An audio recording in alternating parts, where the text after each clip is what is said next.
To support this channel, please like, share, and subscribe. The Rapture, the countdown had begun. Across the vast expanse of the cosmos, the ancient planet Nibiru glowed ominously, its celestial body pulsating with an eerie, otherworldly energy. From its surface, the Anunnaki, a technologically advanced species rumored in Earth's most ancient myths, prepared their final maneuver. On this day, they unleashed their plan, releasing 1,000 points of light into the black void of space. These were not ordinary lights, they were the 1,000 largest spaceships humanity, or any other civilization, had ever conceived. Each ship, an engineering marvel, was a city unto itself, bristling with technology far beyond the comprehension of Earth's brightest minds. The fleet moved with precision, an organized cascade of glowing monoliths surrounding Earth. From space, the view was both mesmerizing and terrifying. The shimmering armada seemed to choke the night sky, their sheer size blocking out the stars. Earth's people watched in awe and dread as the celestial fleet positioned itself, a living halo of doom. When the ships reached their positions, the air was heavy with an unnatural stillness. And then, without warning, the assault began. Each ship launched a massive laser beam, a concentrated shaft of energy that cut through the Earth's atmosphere as though it were paper. The lasers were not chaotic bursts but precise instruments of destruction, designed to alter the planet's fragile balance. The beams targeted Earth's polar regions first. In the Arctic, the ice caps dissolved almost instantly under the searing energy. The once pristine expanse of glacial ice transformed into torrents of rushing water, cascading into the oceans with an unstoppable force. Antarctica, too, succumbed to the assault. Thousands of frozen histories melted away in mere moments, sending unimaginable volumes of water surging into the seas. The immediate effects were catastrophic. Sea levels rose rapidly, inundating coastal cities within hours. From New York to Tokyo, from London to Mumbai, the floodwaters showed no mercy. Streets became rivers and buildings that had stood as symbols of human ingenuity were reduced to crumbling relics beneath the relentless tide. Yet, the devastation was far from over. The sudden influx of water into the oceans disrupted the planet's tectonic stability. Tsunamis, massive beyond anything recorded in human history, began to form. Towering walls of water, hundreds of meters high, roared across continents. Entire nations disappeared beneath their fury. The Pacific, Atlantic, and Indian Oceans became one as the waves merged and surged inland, erasing centuries of civilization in their wake. Survivors fled to higher ground, but safety was an illusion. Mountain ranges offered temporary reprieve, but the relentless onslaught of water claimed all but the highest peaks.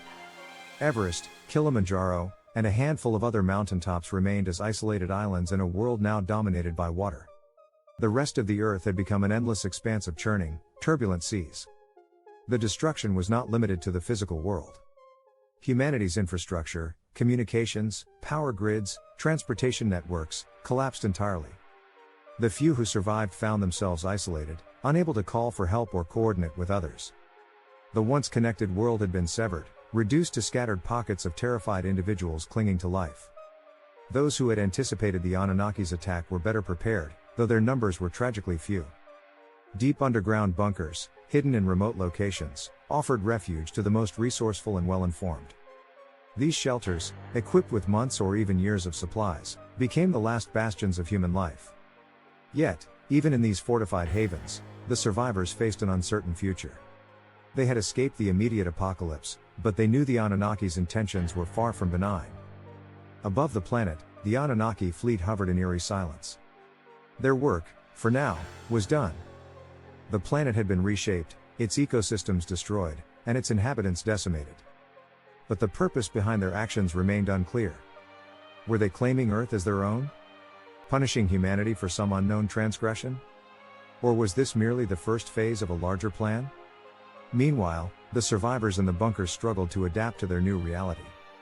Life underground was harsh and claustrophobic, a stark contrast to the open world they had lost. Supplies were rationed, and tensions ran high as people grappled with grief, fear, and the uncertainty of their future. Yet, amidst the despair, a fragile hope began to emerge. Scientists, engineers, and leaders among the survivors started to devise plans, pooling their knowledge and resources. If humanity were to endure, it would require unity, ingenuity, and unwavering determination. The countdown had ended, but a new countdown had begun. The Anunnaki's 1,000 points of light had brought darkness to Earth, but humanity's spirit, though battered and bruised, refused to be extinguished. The battle for Earth's future was far from over. The 1,000 spaceships released a vibration so profound that it resonated across the Earth's surface, disrupting its natural frequencies. These vibrations, created by the massive beams of light emanating from each warship, pulsed with an intensity that seemed to ripple through the very fabric of reality. The beams, impossibly bright and omnipresent, illuminated the planet in an ethereal glow that reached even the deepest corners of the oceans. From beneath the waters, strange and mesmerizing patterns began to emerge. DNA symbols, glowing and pulsating with energy, rose from the oceans, rivers, and lakes, spiraling upwards into the beams of light. The sight was both beautiful and terrifying, a surreal spectacle that defied comprehension. These symbols, ancient and sacred, carried the essence of life itself, unlocking secrets long buried in humanity's genetic code. As the DNA symbols ascended, their form began to shift. The patterns unraveled and reassembled, transforming into translucent, human-like shapes. Each shape became clearer and more defined as it moved closer to the spaceships. Men, women, and children, glowing with an otherworldly luminescence, materialized one by one within the beams. The dead were resurrected, their forms restored in perfect clarity. It was an event unlike anything humanity had ever imagined, what some might call the Rapture. Yet, this rapture was far from the salvation described in sacred texts. This was a harvesting, a reclamation of life for a purpose far more sinister. The Anunnaki watched from their colossal warships, their alien forms silhouetted against the glowing interiors of their vessels. To them, this was not a moment of divine reunion but the culmination of a millennia-old plan. Every human who had ever walked the earth, from the first ancestors who roamed the plains to those who perished in the apocalyptic flood, was being brought back. Their DNA, preserved in the planet's water and air, was now being used to reconstruct their physical forms, pulling them from the grasp of time and death. As the resurrected humans reached the ships, they were drawn into the Anunnaki's advanced technology.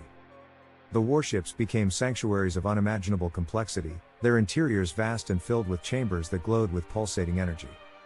The humans, now fully reformed, were corralled into these chambers. What awaited them there was not redemption but consumption. For the Anunnaki, humans were not sacred beings but a source of sustenance.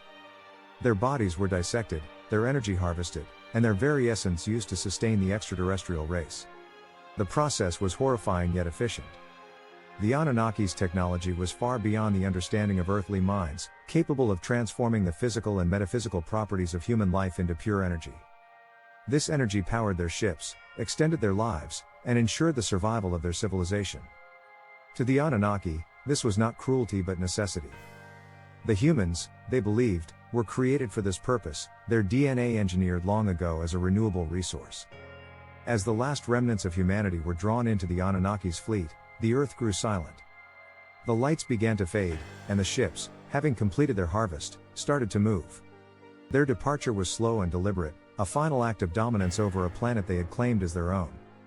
The waters, now devoid of the DNA that had once teemed within them, settled into an eerie stillness.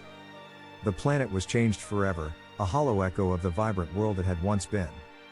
And yet, in the darkness of the bunkers, a faint glimmer of hope persisted. Among the survivors were scientists, theologians, and dreamers who refused to accept extinction as their fate. They whispered of resistance, of finding a way to fight back against the Anunnaki. The technology, the DNA symbols, the beams of light, they believed these could be understood, perhaps even turned against their creators. For now, they could only wait and plan, knowing that the Anunnaki would return, and when they did, humanity would need to be ready.